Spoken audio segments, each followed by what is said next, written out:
Hello everyone, today is the 2nd of August, and today I want to talk about my theories on the universe and reality as we exist in it. This is going to be a little verbose at the beginning, but, go back and, sort everything out.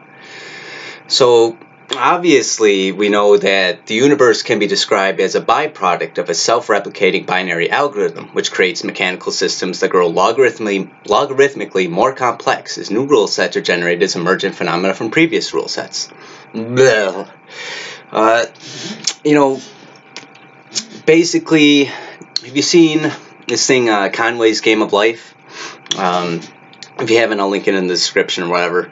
It's a very simple, computer simulation. Has very simple rules, but with those rules, it can generate a lot of complex patterns, and then those patterns can create more complex patterns, and then create super patterns, and then so on and so forth. That's pretty much what the universe is like. At the fundamental level, the base of everything, there is void or chaos or God or nothing, or whatever word you want to attach to it. Language is unbecoming of the ineffable. But there's this basic rule set that allows for light to emerge from chaos, and again, light, energy, whatever you want to call it.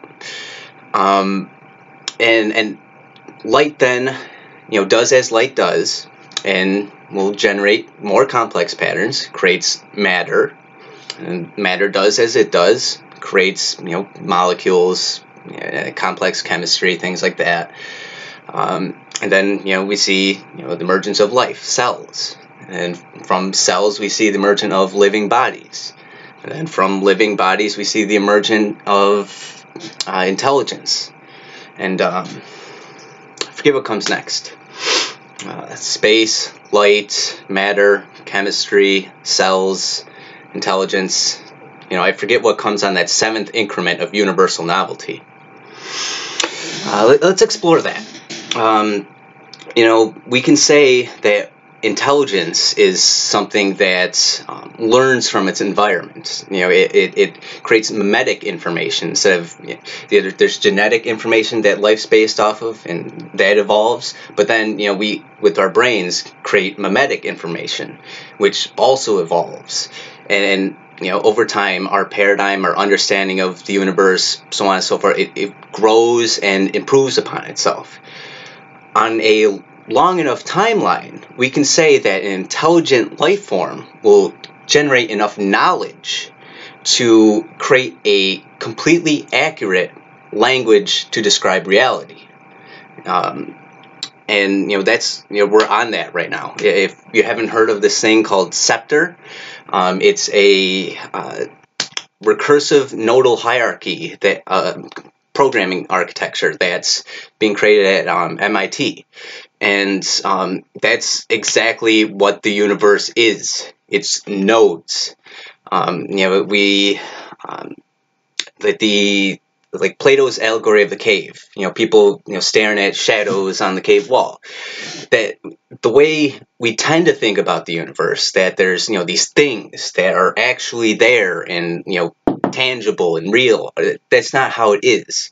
It's information is fed to us, that we perceive as sensory input to our, inner world. We see everything through our Cartesian Theater.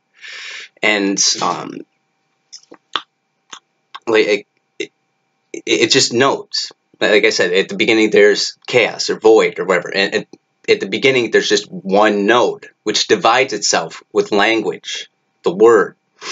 And it just keeps recursively dividing and improving and generating more complex patterns as a result. And how this manifests as subjective beings. To illustrate that, I would have let's talk about this age-old proverb, which is only like 150 years old. If a tree falls in a forest and no one's around to hear it, does it make a sound?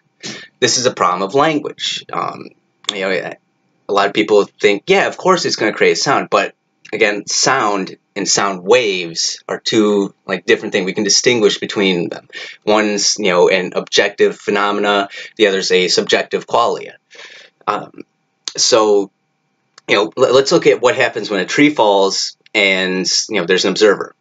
Tree, large object, sufficient mass, perturbs a lot of air, a lot of molecules, and then those molecules perturb more molecules, and those perturb more molecules, and we get this percussion wave, which is a sound wave.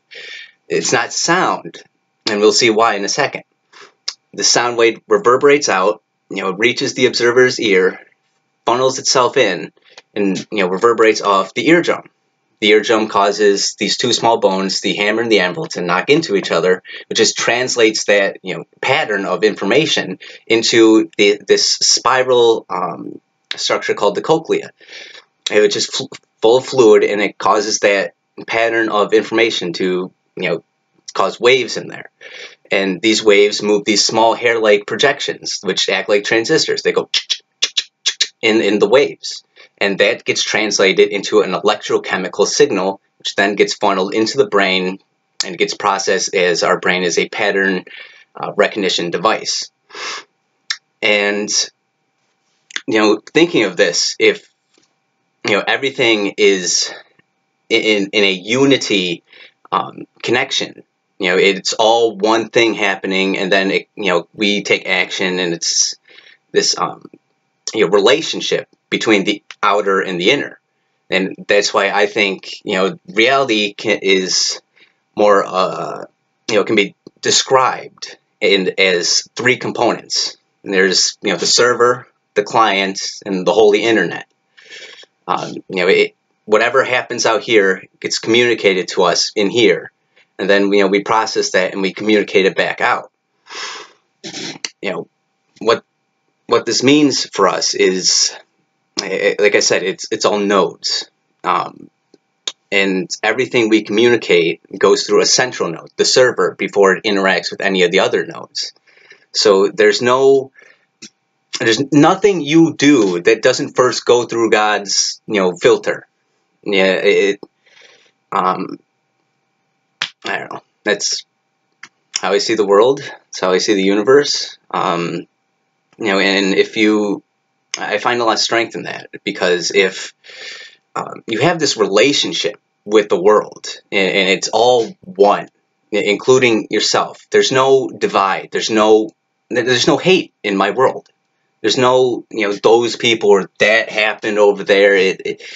It's all, one unity consciousness.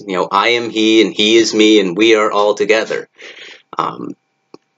And with that, there's, all you can do is act from a place of love, because you will see everyone as yourself. And I mean, that's really powerful. Like when I first, started delving into this, I had a psychotic break, 7-8 years ago or something, and I made it my duty to travel inward and punch God in the balls for, doing this to me. Obviously, didn't happen, but I spent a lot of time, trying to figure out, what was going on with myself in reality, and it just, delving down the, metaphysical rabbit hole, so to speak. And, this led me, to, uncovering, this, idea, and it's, it's an age-old idea. It's not something new. I'm not, I'm not creating a new, paradigm. This is, ancient, but, no one adopts it. It's something that's inherent to the universe. These patterns, that I'm talking about, that everything builds on everything. Since it's all, built on this bottom layer, the basic pattern of the universe is present in everything. It's sacred geometry. And it just understanding that, it's both moving and liberating. You don't get caught up in, all these, silly ideas. regardless of the objective reality, like I can't like get bothered by Trump or anything like that, because I realize it's all part of the show. The world's a stage and we're the actors at the same time. If I made a post on Reddit last night that broke Reddit. It's we're both the cucumber and the cucumber eater. I